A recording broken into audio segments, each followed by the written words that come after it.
Assalamualaikum warahmatullahi wabarakatuh. Bapak Ibu, rekan-rekan semuanya, kembali lagi bersama saya Anna Diani.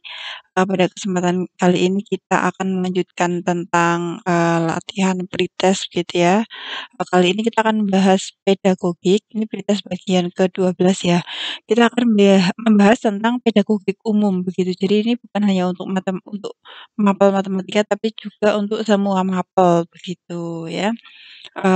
Jangan lupa disaksikan kita bagian 1, 2, 3 sampai bagian yang terakhir dan insyaallah akan terus berlanjut begitu Bapak Ibu.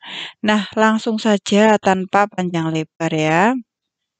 Ya, saya mau mengucapkan selamat bagi Bapak Ibu yang sudah disetujui berkasnya. Nah, berarti tinggal belajar untuk pretestnya. Semoga nanti juga lulus begitu ya Bapak Ibu. Oke, sekarang kita mulai nomor 1. Kemampuan bahasa anak mulai berkembang. Pemikiran masih statis, belum dapat berpikir abstrak, dan kemampuan persepsi waktu dan ruang masih terbatas.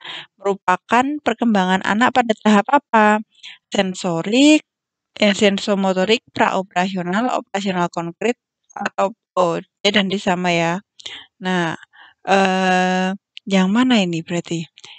Jawabannya ketika bahasa anak mulai berkembang.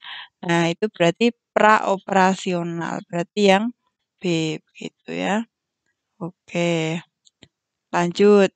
Ini, seorang anak dengan kemampuan menggunakan kata secara efektif, baik lisan maupun tertulis. Nah, menurut Howard Gardner, anak tersebut mempunyai kecerdasan apa? Nah, ini karena berurusan dengan kata-kata, kemudian dia lisan tulis. Nah, kayak gitu maka dia jawabannya kecerdasan bahasa yang A, begitu teman-teman ya. Oke.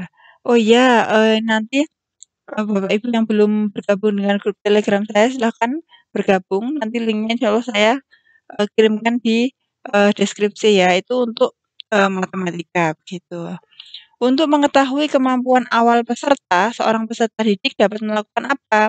Kemampuan awal gitu, pengayaan, refleksi, latar belakang peserta didik, ataukah pretest gitu. Tentu saja yang pretest gitu ya. Kemampuan awal berarti pretest.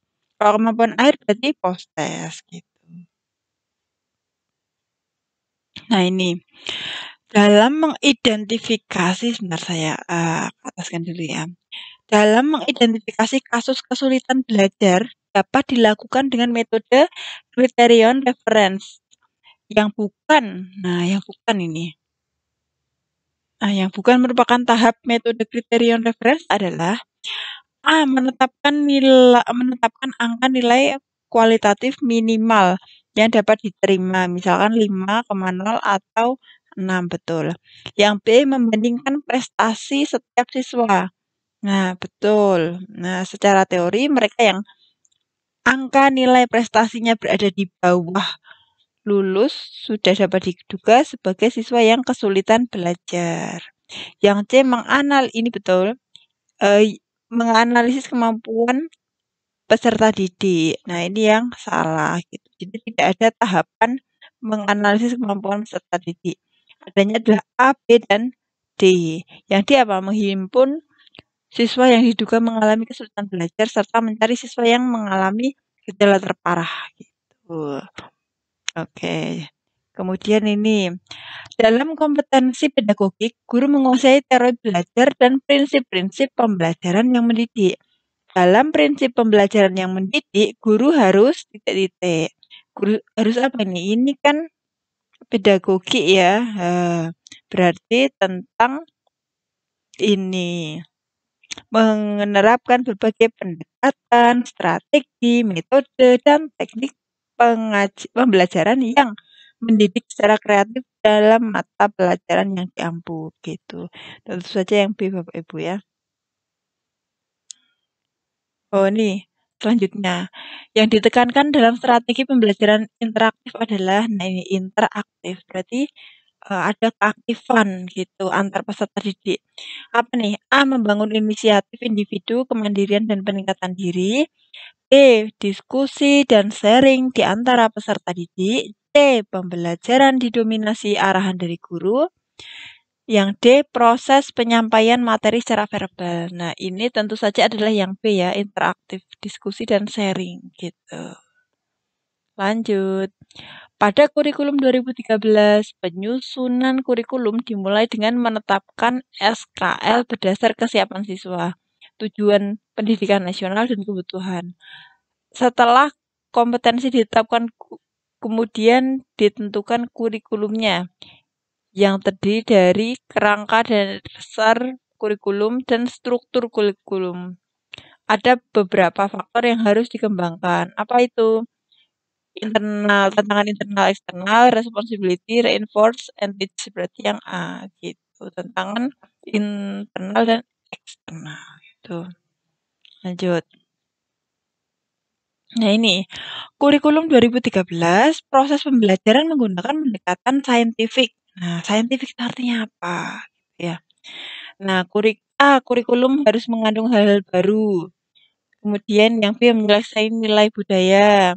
Yang C, pembelajaran mendorong siswa untuk lebih mengamati, menanya, mengumpulkan. Nah, ini. Mengasosiasi, mengomunikasikan. Oh, berarti yang C gitu ya. Jadi kalau saintifik itu seperti itu. Jadi menyelidiki begitu, lebih ke kayak penyelidikan seperti itu Bapak Ibu ya. Nah, lanjut.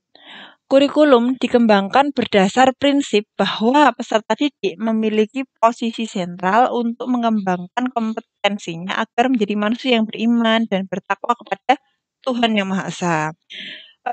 Berakhlak mulia, sehat, berilmu, cakap, kreatif, mandiri, dan menjadi warga negara yang demokratis serta bertanggung jawab. Pernyataan tersebut di atas sesuai dengan prinsip pengembangan kurikulum yang apa? A, tanggap terhadap perkembangan ilmu pengetahuan, teknologi, dan seni. Yang B, relevan dengan kebutuhan kehidupan. Yang C, menyeluruh dan berkesinambungan. Yang D, beragam dan terpadu. Yang mana ini? Yang D gitu ya. Beragam dan terpadu. Lanjut. Yang dimaksud dengan penilaian adalah, nah penilaian itu apa? A, pengumpulan dan pengolahan informasi untuk mengukur pencapaian hasil belajar peserta didik. B, proses yang dilakukan untuk mengambil keputusan berdasar evaluasi. Yang C, membandingkan hasil pengamatan dengan satu kriteria. D, proses interaksi antara peserta didik dan pendidik. Nah, penilaian itu yang cocok adalah yang A, pengumpulan dan pengolahan informasi untuk mengukur pencapaian hasil belajar peserta didik. Nah, ini lanjut.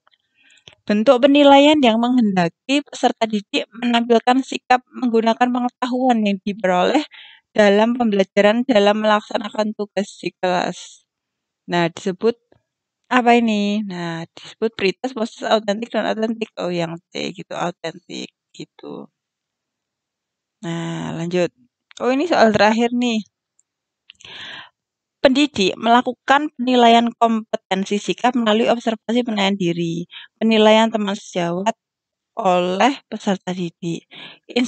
Adapun instrumen yang digunakan dalam penilaian tersebut adalah A, skala penilaian, B, rubrik, C, jurnal, D, soal tes. Nah, karena nilai sikap ya, nah berarti yang sikap penilaian gitu.